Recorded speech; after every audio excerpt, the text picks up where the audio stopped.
L'effet taux serait-il en train de s'essouffler? La croissance de l'encours des livrets A et LDDS a été divisée par 4 au mois de septembre sur un an et par rapport au mois précédent, tombant à un plus bas depuis octobre 2022.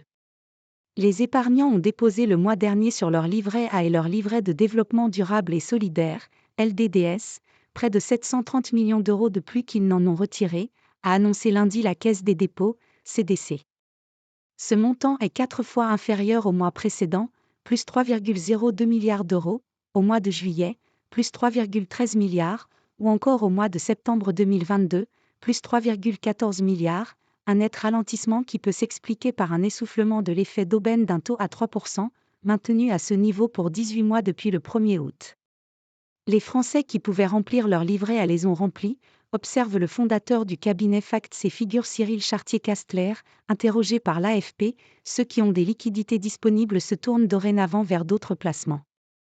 Les titulaires d'un livret A ne peuvent en effet pas y déposer plus de 22 950 euros.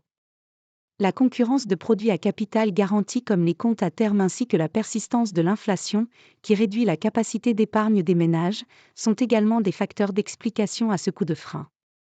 Après les vacances, les ménages puisent dans leur bas de laine pour faire face à une série de dépenses, notamment celles liées à la rentrée scolaire, souligne de son côté Philippe Crevel, directeur du Cercle de l'épargne.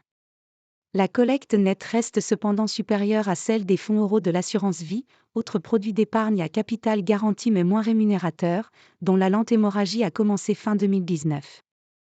Le livret A, plus 450 millions d'euros environ le mois dernier, est pour la première fois devancé cette année par le livret d'épargne populaire, LEP, qui a cru de 800 millions d'euros le mois dernier, toujours selon la CDC qui publie pour la première fois des données mensuelles sur ce produit. Le LEP, réservé aux ménages les plus modestes, est porté par son taux de rémunération de 6% net. Octobre s'annonce encore plus favorable pour lui puisque le plafond du LEP sera relevé de 7 700 euros à 10 000 euros. Près de 10 millions de personnes détenaient un LEP au 31 juillet, et l'encours total était au 30 septembre de 59 milliards d'euros, plus 11,1 milliards d'euros depuis le début d'année, selon les derniers chiffres disponibles. L'encours cumulé des livrets A et des LDDS a lui atteint le niveau record de 551,1 milliards d'euros, gonflant de 41,4 milliards d'euros depuis le début d'année.